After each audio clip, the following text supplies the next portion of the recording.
falar um pouquinho da definição de crença na visão do nosso trabalho, que também tem tudo a ver com o que você disse, né? Vou até buscar acrescentar, porque tem uma sintonia muito grande.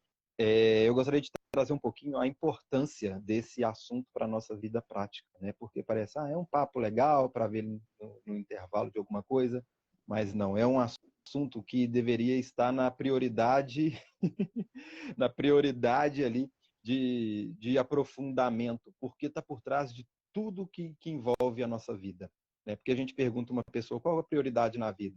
É relacionamento, é o financeiro, é a minha saúde, é a minha espiritualidade, é a minha carreira, é como que eu lido com as pessoas, ou como que eu lido comigo mesmo, é meu corpo, é a questão da minha imagem.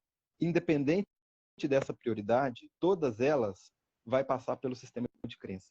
Porque para todas essas áreas que a pessoa pode listar como prioridades, o caminho que levou ela a vivenciar qualquer uma dessas realidades, seja de forma fluente ou desafiadora, positiva ou negativa, tudo passou pelas escolhas que ela fez.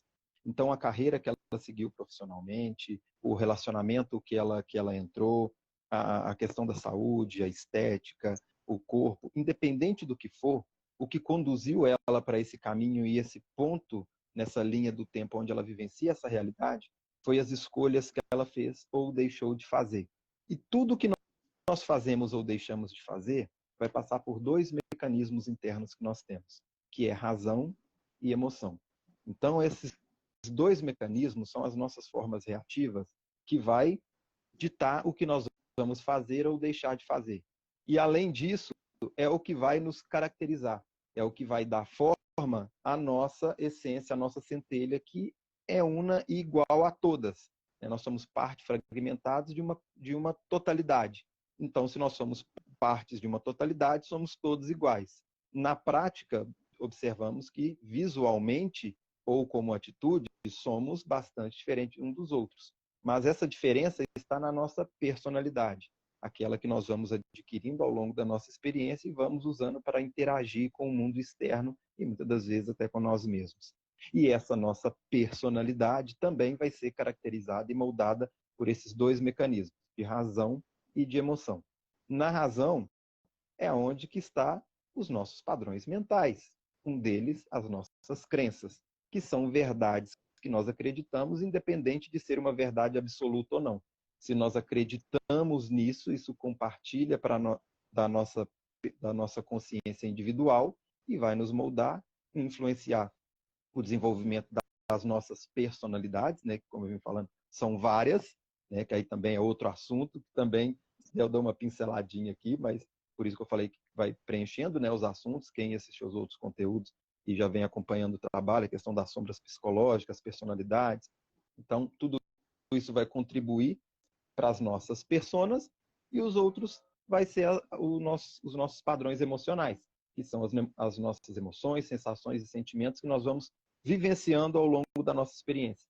Então, uma raiva, uma carência de infância, uma rejeição, um prazer em desequilíbrio, todas essas informações vão contribuindo para essa nossa conjunção dessa nossa individualidade. E esses nossos padrões mentais e emocionais, eles estão muito conectados. E muitas das vezes, um padrão emocional, ele vai vir para reafirmar uma crença que nós temos. Por exemplo, se eu acredito que eu tenho pânico de barata, a hora que eu ver uma imagem arquetípica de uma barata, isso vai ativar o meu sistema emocional e eu vou desencadear um medo que eu vou sentir por causa dessa crença.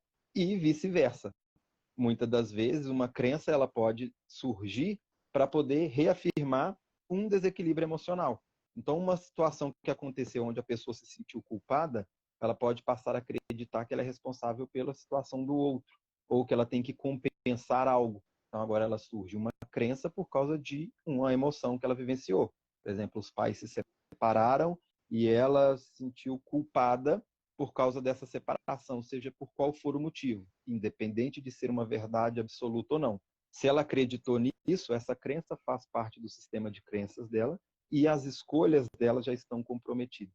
Se ela acredita que ela é culpada pelo relacionamento dos pais, uma crença que nasceu por causa de uma emoção, um exemplo aqui para ilustrar, várias das escolhas dela pode ser embasada nessa crença, que ela é culpada por término do relacionamento dos pais. Como nós temos várias personalidades interagindo internamente dentro de cada um de nós, algumas vão ficar conscientes e outras reprimidas, que aí, né, são as nossas sombras psicológicas, a personalidade reprimida. Muitas das vezes, nós reprimimos nossas crenças também, principalmente aquela que vai ser contrária a uma outra personalidade que nasceu. Então, vou usar o mesmo exemplo para ilustrar. Essa criança que acreditou que é culpada pelo término do relacionamento dos pais, ela assiste desenho da Disney. Então, ela quer encontrar o príncipe encantado. E ela vai sair em busca dele na sua adolescência. Mas essa crença de que ela é culpada pelos relacionamentos dos pais, essa crença vai influenciar nas escolhas dela, que pode ser uma grande agente causadora aí de uma autossabotagem. Que essa personalidade que compartilha dessa crença não vai ficar feliz em saber que essa pessoa está tendo uma experiência feliz num relacionamento, sendo que ela foi culpada de ter terminado o relacionamento dos pais. E é aí onde que ela vai inconscientemente se auto-sabotando e fazendo tudo aquilo para poder vivenciar, sabotar esse relacionamento bacana ou fazer escolhas para só atrair aquelas tranqueiras como uma forma de autopunição. E aí vai virando aquele ciclo vicioso, entrando em condicionamentos, que são outros padrões mentais, né, condicionada, e aí ela vai passando uma vida por consequências de uma crença e colhendo essas consequências aí, tanto mentais e emocionais, e criando esses ciclos e esses padrões. Então, aqui um exemplo que bem, né, ilustrativo da importância de checar os sistemas de crença, porque ele é quem vai ser um dos principais agentes aí que vai ser o responsável por toda a nossa experiência. Como eu gosto muito de trazer analogias, e aí principalmente, né, com a questão do conteúdo de My Big Toy, né, da nossa realidade, uma simulação digital, um computador. Né? Um computador, ele tem as suas programações de fábrica. E depois você pode colocar novos programas nesse computador de acordo com a utilidade que você vai fazer desse computador. Depois que você formatar esse computador, tudo que você der um comando para ele operar, antes dele executar essa função, ele vai verificar se tem algum sistema, algum programa nesse computador que vai possibilitar desenvolver essa função. Se não tiver nenhum programa para isso, ele não vai desenvolver. Não adianta você querer fazer uma produção de texto no Word, no computador, se você não tiver o programa do Word. Né? Tem outros programas também, mas um exemplo, né? O Word seria um programa que vai exercer um resultado de um texto redigido ali, digitado no computador. Então, se não tem esse programa, não tem como você fazer ali uma produção de texto. O computador vai buscar esse recurso. Então, da mesma forma que um computador só vai exercer uma função de acordo com o que está programado, nós, seres humanos, que somos uma máquina biológica, né, nós vamos o quê? Checar os nossos programas internos. E quais são os nossos programas internos? Um deles são as nossas crenças. Né? Então, se a pessoa quer ter uma prosperidade financeira, a primeira coisa que vai ser checado no sistema de crença dela é o quê? Que ela acredita em relação ao dinheiro e ao financeiro. Aí a pessoa acredita que o dinheiro é sujo, que o dinheiro é difícil, que o dinheiro é isso, que o dinheiro é aquilo. Olha, esse é o programinha dela. Então, as escolhas que ela vai fazer durante a vida vai ser embasada nessas crenças. E adivinha qual vai ser o resultado? X. Né? Então, por isso Einstein já falava, né, que é uma ignorância tremenda a pessoa querer resultados diferentes, sendo que ela está fazendo coisas, fazendo as mesmas escolhas, né, fazendo as mesmas coisas. E como que nós vamos querer, é uma analogia bem próxima a isso, como que nós vamos querer resultados diferentes se a nossa programação é totalmente contrária. Né?